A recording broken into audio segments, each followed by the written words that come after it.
How to review created tournaments on Facebook Lite. Hello guys, in today's video I'm gonna show you how to review created tournaments on Facebook Lite. First thing, go to Facebook Lite.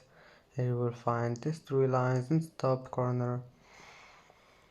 Click settings, and here just click activity log,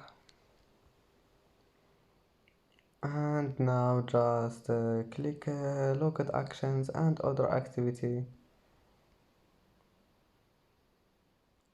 And here just click create tournaments, and as you see here you can review it.